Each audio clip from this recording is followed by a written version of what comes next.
Fala galera, beleza? Sejam bem-vindos a mais um vídeo no nosso canal e hoje vamos fazer um vídeo de resolução do 33º Exame de Ordem realizado no dia 12 de dezembro e vamos resolver a prova de Direito do Trabalho. Na minha opinião, a peça processual teve um nível de exigência mais rigorosa do que nas questões discursivas. Eu sinto que nas questões discursivas o examinador deu uma amenizada no nível da cobrança. E você, o que achou? Vamos lá então, já vou tirar minha câmera aqui, vamos ler o enunciado de uma forma até breve e rápida e já vamos direto para a resolução dos exercícios. Vamos lá! Vamos então à resolução do exercício e vou deixar em marca-texto que for considerado importante, beleza? Vamos lá então. Sheila Melodia procura você na condição de advogado ou advogada em 27 de agosto de 2021, relatando que ela é empregada da Sociedade Empresária Solução Limitada desde 15 de outubro de 2019, recebendo um salário mínimo por mês, estando com o contrato em vigor. Primeira coisa, Sheila Melodia, pessoa física. Normalmente, quando é uma pessoa física que procura você, se trata de uma petição inicial. Aí pode ser uma reclamação trabalhista ou uma consignação em pagamento. Isso quer dizer que sempre que for pessoa física, vai ser uma petição inicial? Não, a pessoa física ela também pode recorrer de uma sentença e do recurso de uma sentença no direito do processual do trabalho. Qual é o recurso? Recurso ordinário. Beleza. E recebendo um salário mínimo por mês. Isso quer dizer o seguinte, que se for petição inicial, lembrar de pedir justiça gratuita, estando com o contrato em vigor. Beleza. Sheila informa que desde o início do contrato, ela atua como auxiliar de manutenção terceirizada, vou botar aqui, nas dependências da Sociedade Empresária Tecnologia Limitada. Vou botar aqui, marcar isso aqui, marcar texto. Localizada em Campinas, pois existe contrato de prestação de serviços entre ambas as empresas. Pelo próprio nome aqui, já dá muitos indícios para você de que se trata de terceirização. Olha só, manutenção terceirizada, contrato de prestação de serviços entre ambas as empresas. E ela também realizou as atividades nas dependências da tecnologia e não de quem a contratou. Ou seja, ela prestou serviços no local, no local da tomadora dos serviços. Então, tratando-se de terceirização, quando você for olhar o índice remissivo lá da sua CLT, ela vai te direcionar para a súmula número 331 do TST, em que lá vamos verificar da responsabilidade subsidiária e solidária da tomadora dos serviços. Tudo bem. A empregada informa que jamais assinou qualquer documento ou autorização, sendo aprovada em processo seletivo para logo após ter a CTPS anotada. Isso quer dizer aqui que as partes elas não formularam formalmente o contrato de trabalho. Ou seja, o que seria isso? É aquele documento onde mostra, por exemplo, a Solução Limitada Empregadora contrata Sheila de Melodia, denominada empregada, para exercer a função como auxiliar de manutenção, para cumprir determinado horário, para realizar determinadas atividades e por aí vai. Então não existe esse documento formal, apenas a assinatura da CTPS. Isso quer dizer que há o vínculo empregatício, tudo bem, mas não tem o contrato formal, por assim dizer. Não existindo o contrato de trabalho, o documento do contrato de trabalho, lá que poderia estar, por exemplo, a autorização de desconto salarial em eventual dano causado pela trabalhadora, que isso se for em conduta culposa. Não havendo, porque se for conduta dolosa, não há necessidade de autorização. Então, se no exercício falar sobre desconto de salário e tudo mais, já volta com essa cabeça aqui. Não tem contrato de trabalho, não há nenhuma cláusula dispondo sobre essa autorização de desconto salarial. Então aí você pediria a devolução, beleza? Diz que o trabalho é de segunda a sexta-feira, de 9 às 15, ou seja, 6 horas diárias, com intervalo de 15 minutos para refeição. Aqui tudo certo, né? 15 minutos, 6 horas diárias, tá certo. E aos sábados, das 8 às 14, sem intervalo. Aqui já está errado. 6 horas de trabalho, aqui vou até passar rápido que você já sabe. Intervalo intrajornada, artigo 71 caput e parágrafo 4º da CLT. Sheila explica que o supervisor da empregadora, alocado junto à Sociedade Empresária Tecnologia Limitada, para controlar a qualidade do serviço, ele foi substituído há 2 meses. E o novo supervisor, de nome Carlos, está aqui, ele tem o estranho e constrangedor hábito de enfileirar as empregadas no início do expediente e exigir que cada trabalhadora lhe dê um beijo no rosto. Carlos justifica esse procedimento dizendo que é uma forma de melhorar a relação da chefia com as subordinadas e ainda afirma que quem se negar sofrerá punição. Ou seja, não basta essa conduta absurda que o Carlos adota, como também ele ainda fala que vai sofrer represália aquela pessoa que se negar, né, a lhe dar um beijo no rosto. Com receio de sofrer algo, Sheila se submete à vontade de Carlos, mesmo contrariada. Aqui estamos tratando de uma violação à intimidade, à privacidade de Sheila. Se há uma violação à privacidade e intimidade, que se tratam de direitos da personalidade da trabalhadora, se há uma violação aos direitos da personalidade, se há violação à intimidade e privacidade, estamos falando de quê? De indenização por dano moral. Já vamos ver os dispositivos. Sheila lhe apresenta um extrato atual do FGTS, no qual se verifica um único depósito referente à competência de 2019. Ou seja, quando for fazer o seu pedido, você vai pedir também as diferenças do FGTS referente às outras competências, né, que são devidas. A certidão de nascimento do seu único filho, que tem 20 anos de idade, uma fotografia na qual aparece com o uniforme da sociedade empresária Solução Limitada. Isso quer dizer, então, que a primeira empresa foi quem contratou. O exercício quer deixar claro para você que a empregadora, a pessoa que contratou a Sheila, é a Solução Limitada. Então, a Tecnologia Limitada, que é o nome da outra empresa, é isso, né? Aqui, ela é a tomadora dos serviços e responderia de forma subsidiária às obrigações trabalhistas. Beleza. Além disso, Sheila também te apresentou cópia da ata da audiência de um processo anterior que ela ajuizou contra as empresas com as mesmas pretensões e que foi extinta sem resolução do mérito, arquivado pela ausência da trabalhadora à primeira audiência, tendo ela inclusive pago as custas processuais, com grande sacrifício, né? Reclamação trabalhista número tal e tal, vara do trabalho aqui de Campinas. Legal, aqui já vou deixar marcado importante. Esse aqui é um ponto que talvez muitos possam ter confundido ou deixado passar, que aqui se trata de distribuição desta reclamatória por dependência a esta que já foi proposta, porque se trata de mesmas partes, ou seja, Sheila ajuizou contra as mesmas empresas e também com as mesmas pretensões. Já vamos ver qual é o dispositivo. Ela apresentou também os contra-cheques de todo o período, nos quais consta, na parte de créditos, o salário mínimo e na parte de descontos, a dedução de INSS, sendo que, no mês de março de 2020, consta uma dedução de contribuição sindical de R$ 40, sendo que Sheila nem sabia que havia um sindicato que a representava. Aqui, estamos falando de desconto sindical. Aí você vai no índice remissivo, vai verificar na sua CLT, lá que quando você entrar na parte do índice de desconto de contribuição sindical, você vai verificar que o desconto da contribuição sindical ele depende de uma autorização prévia da trabalhadora. Isso já vamos ver também os dispositivos. E aí você vai pedir a devolução desse desconto realizado. A empregada afirma que, diante das irregularidades que sofre, não deseja continuar o contrato de trabalho, mas decidiu não pedir demissão porque foi alertada por familiares que, nesse caso, perderia vários direitos. Legal. Diante das irregularidades que sofre, tratando-se de faltas graves ou então irregularidades cometidas pelo empregador, o que o trabalhador pode fazer? O que ele pode pleitear perante a Justiça do Trabalho?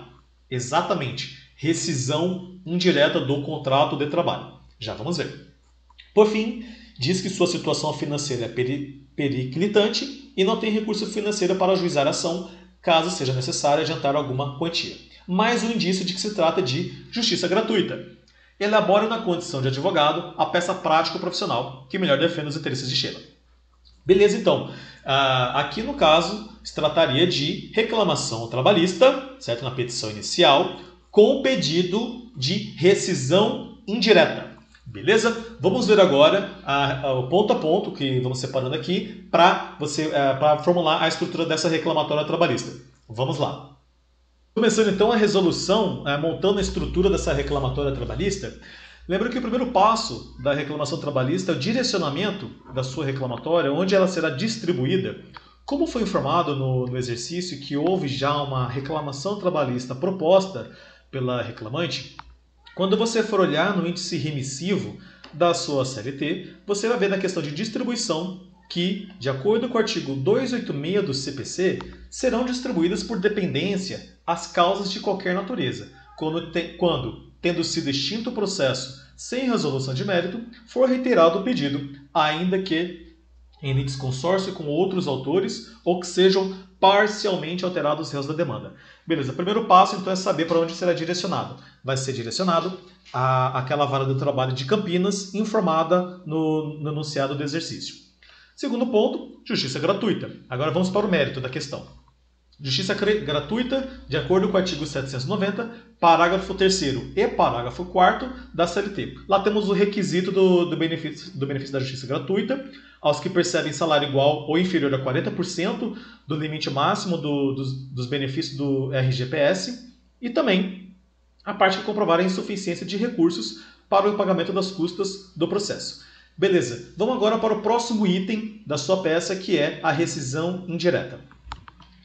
Lá no artigo 483 da CLT, quando você for verificar as hipóteses de rescisão direta, você vai ver que na linha D é quando o empregado ele pode pedir a rescisão direta quando o empregador não cumprir com obrigações do contrato, e na linha E, quando o empregador também praticar contra o empregado ou pessoas de sua família ato lesivo da honra e boa fama.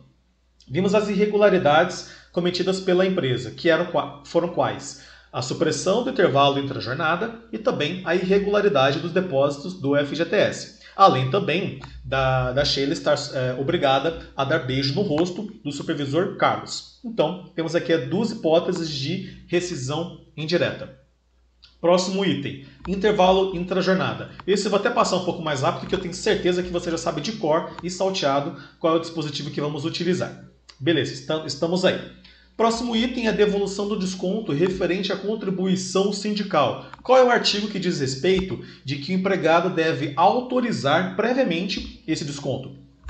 Lá no artigo 579, que o desconto da contribuição sindical está condicionado à autorização prévia e expressa dos que participarem de uma determinada categoria econômica ou profissional. Beleza?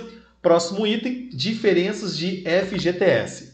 Lá no artigo 15 da Lei 8.036 de 90, fala o seguinte, que todos os empregadores são obrigados a depositar até o dia 7 de cada mês em conta bancária vinculada a importância correspondente a 8% da remuneração paga ou devida no mês anterior a cada trabalhador.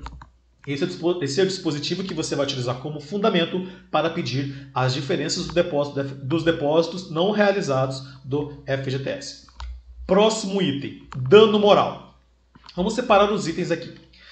O artigo 5º, inciso 5º e inciso 10º da Constituição Federal fala o seguinte, que é assegurado o direito de resposta proporcional ao agravo, além de indenização por dano material, moral ou à imagem. E ainda, vamos lá, são invioláveis a intimidade, a vida privada, a honra e a imagem das pessoas, assegurado o direito à indenização pelo dano material ou moral decorrente de sua violação. Aqui estamos diante de uma violação à intimidade da Sheila, porque ela tinha que ficar dando beijo no rosto do seu supervisor. Beleza, além disso, olha o que diz os artigos 223b e c da CLT. O primeiro diz que causa dano de natureza extrapatrimonial a ação ou omissão que ofenda a esfera moral ou existencial da pessoa física ou jurídica. E o segundo diz o seguinte, que a honra, a imagem, a intimidade, a liberdade de ação, a autoestima, a sexualidade, a saúde, o lazer e a integridade física são os bens juridicamente tutelados inerentes à pessoa física.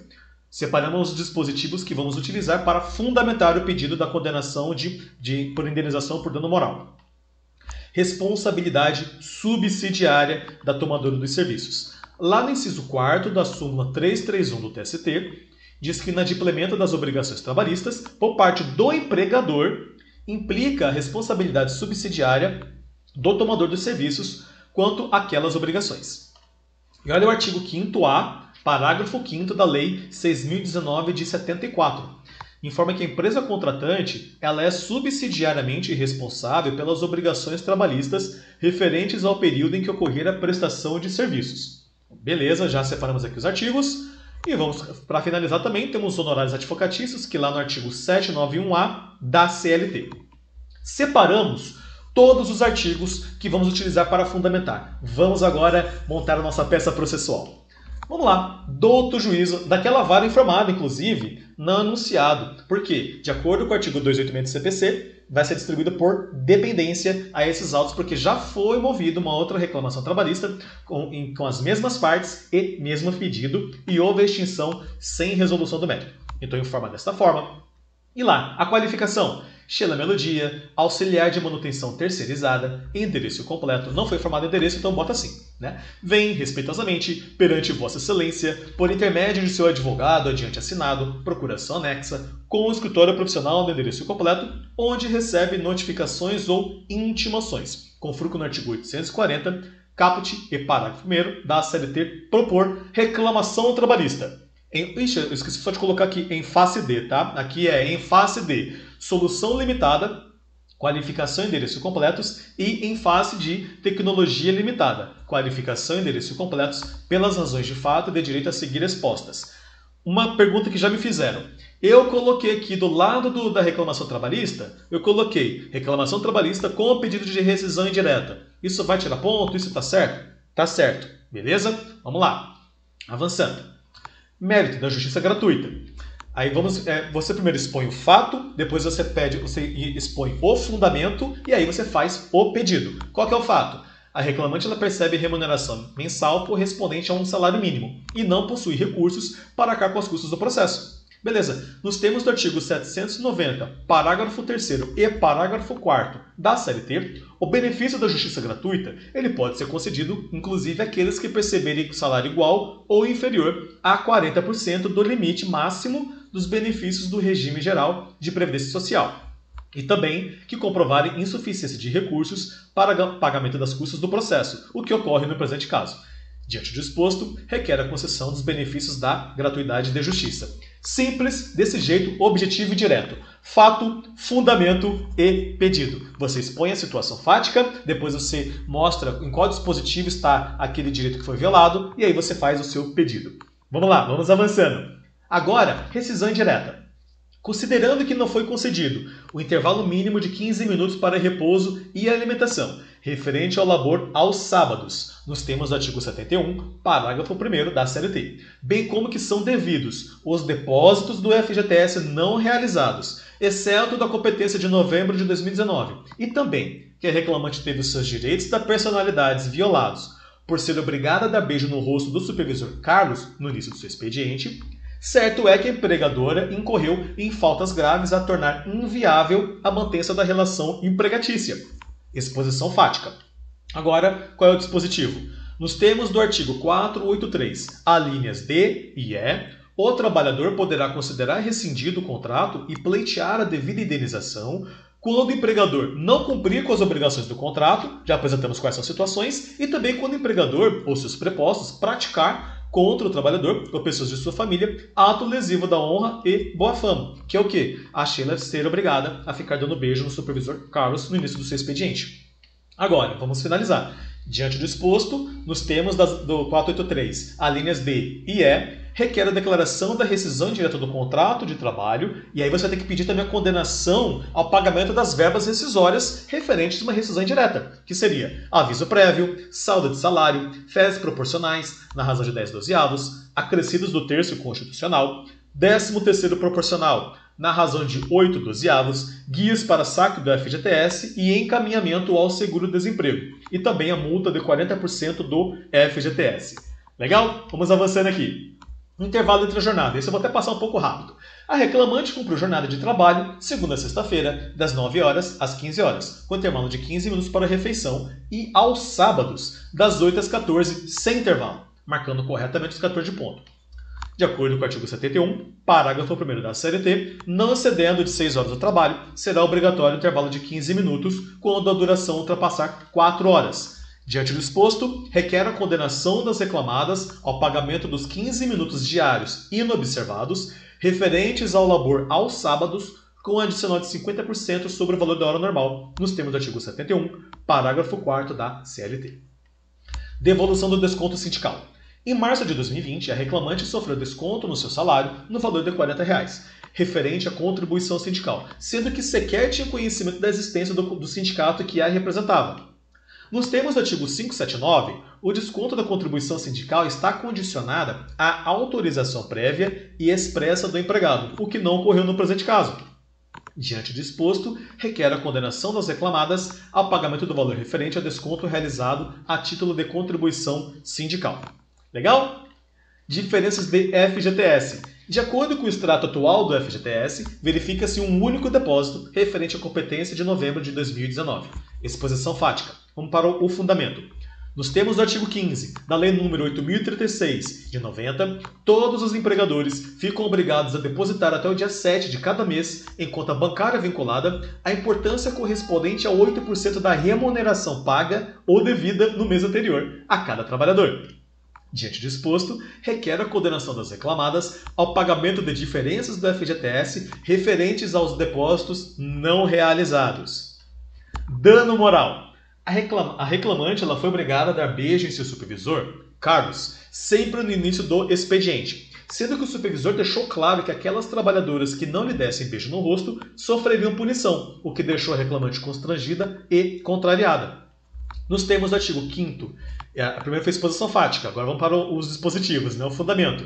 Nos termos do artigo 5º, inciso 5º e 10º da Constituição Federal, são invioláveis a intimidade, a vida privada, a honra e a imagem das pessoas, assegurado o direito à indenização pelo dano material ou moral decorrente da sua violação. Ainda, de acordo com o artigo 223b e artigo 223c, ambos da CLT, causa dano de natureza extrapatrimonial à ação ou omissão que ofenda a esfera moral ou existencial da pessoa física ou jurídica, as quais são titulares exclusivas do direito à reparação, sendo que a honra, a imagem, a intimidade, a liberdade de ação, a autoestima, enfim, o resto dos dispositivos lá, informa que são bens juridicamente tutelados inerentes à pessoa física. Diante do exposto, requer a condenação das reclamadas ao pagamento de indenização por dano moral decorrente da conduta abusiva e constrangedora praticada pelo supervisor Carlos. Eu também já recebi uma pergunta. Eu indiquei nesse ponto os artigos 186 e 927, 186, 187 e 927 do Código Civil, referente à responsabilidade civil. Tudo bem, tá certo também. Vamos lá então. Responsabilidade subsidiária. Aí agora vamos apontar, diante dos diversos inadimplementos trabalhistas, tais como irregularidade dos depósitos do FGTS, a supressão do intervalo intrajornada por parte do empregador, tal situação implica na responsabilidade subsidiária do tomador de serviços quanto àquelas obrigações, desde que haja participado da relação processual nos termos da súmula número 331, inciso 4º do TST, e também o artigo 5º-A, parágrafo 5º da Lei 6.019 de 74. O que ocorreu no presente caso, conforme o contrato de prestação de serviços entre a primeira reclamada e segunda reclamada. Pronto, exposição fática. Diante do exposto, que você vai pedir, já fiz essa exposição fática e já deu o fundamento também, Diante do exposto, requer seja reconhecida a responsabilidade subsidiária da segunda reclamada, tecnologia limitada, a responder pelas obrigações trabalhistas na presente demanda. E finalizamos com os honorários advocatícios nos termos do artigo 791-A da CLT. Vamos agora para os pedidos.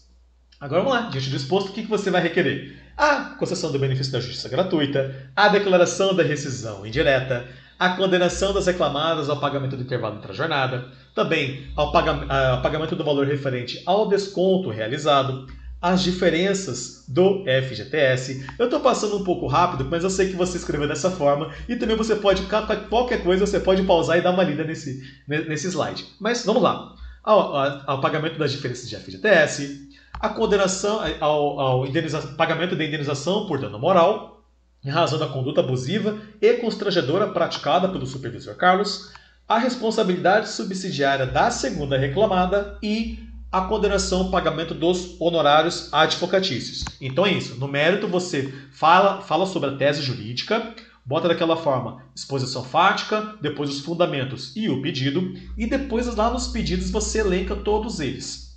Fechou? Encerramos a peça? Não encerramos, temos os requerimentos finais. O que você vai pedir agora?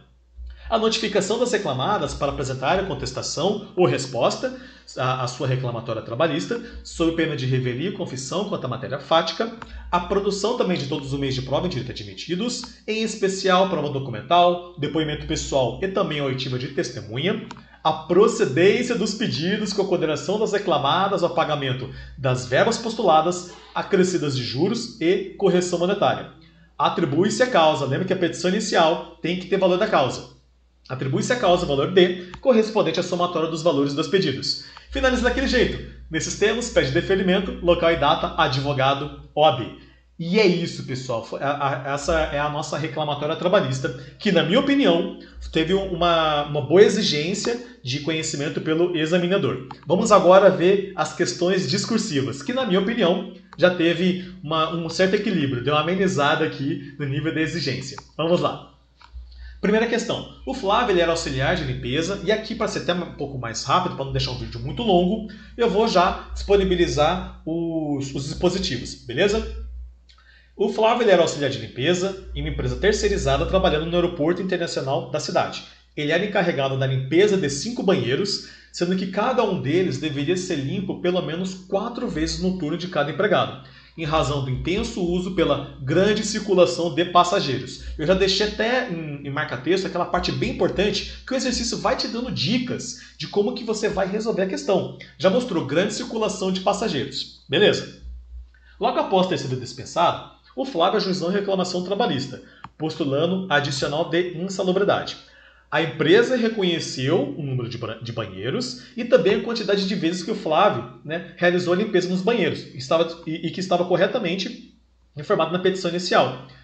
E, em audiência, as partes declararam expressamente que não teriam outras provas a produzir, o que foi acatado pelo juiz, e encerrou a instrução processual e concedeu, a pedido dos advogados, prazo para razões finais. Tudo bem. Letra A. Para o deferimento do adicional postulado por Flávio, e já nas razões finais escritas, que argumento... desculpa, o final do exercício ainda fala, que o advogado do Flávio faleceu e você, como advogado, foi procurar para assumir a causa. Tudo bem. Para o deferimento do adicional postulado por Flávio, e já nas razões finais escritas, que argumento jurídico você apresentaria? Aí você olha lá no seu índice remissivo, vê lá adicional de insalubridade, você vai ver lá a questão de limpeza de banheiros e tem a súmula 448, inciso 2º, que diz que a higienização de instalações sanitárias de grande circulação enseja o pagamento do adicional de insalubridade em grau máximo. Vamos lá para a letra B. Alguma entidade privada poderia ajuizar a ação como substituto processual com efetiva chance de sucesso para postular o adicional de insalubridade em favor dos auxiliares de limpeza que trabalham no aeroporto? Olha o que diz a OJ 121 do TST, que o sindicato tem legitimidade para atuar na qualidade de substituto processual para pleitear a diferença de adicional de insalubridade. Então, sim, teria boas chances, inclusive de acordo com a OJ 121 do TST. Beleza? Segunda questão.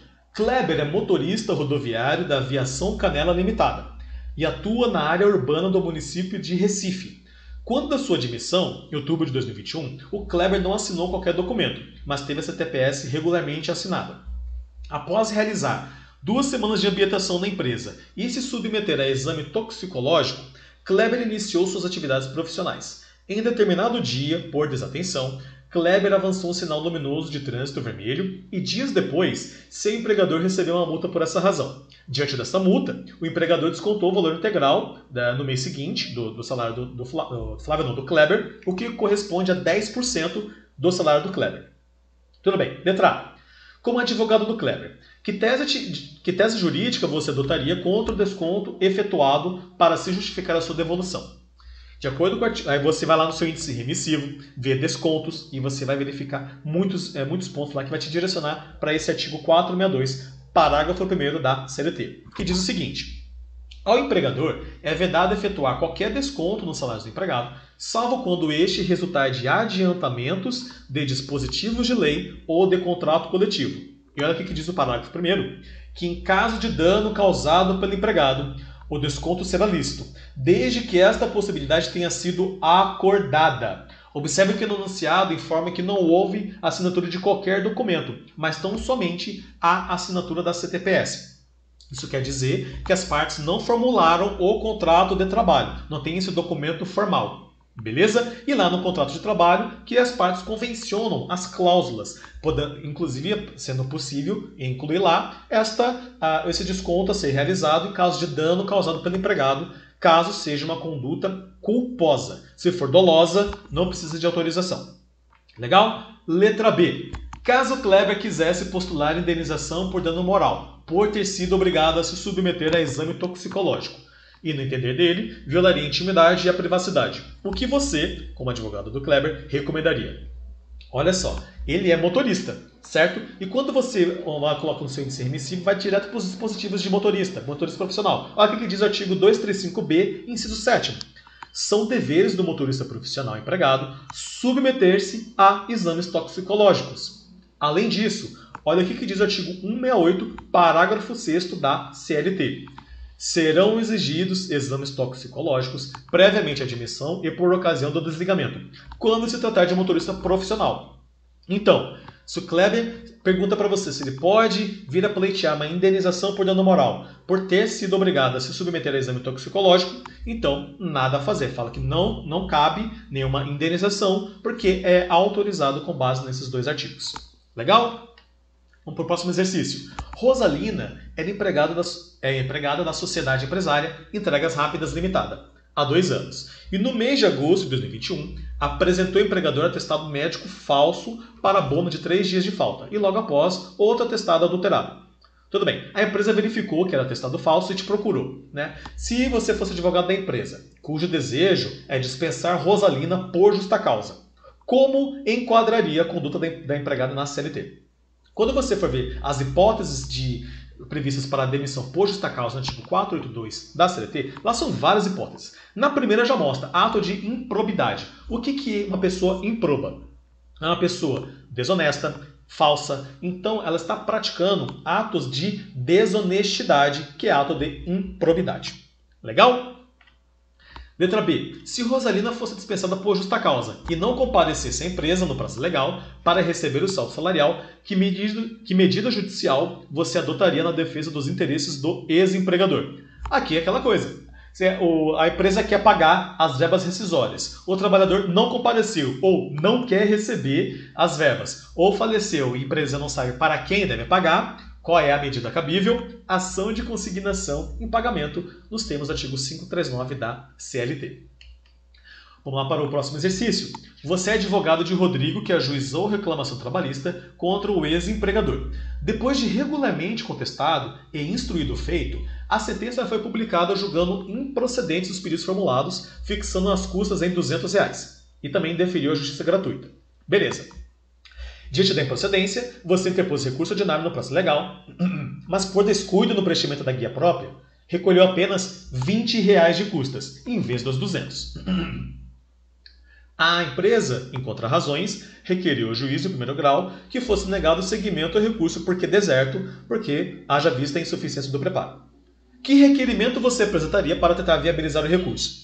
Lá no OJ 140, número 140 do TST, informa que, em caso de recolhimento insuficiente de custos processuais e também do depósito recursal, somente haverá deserção se, após concedido o prazo de 5 dias para regularizar essa insuficiência, a parte não complementar o valor.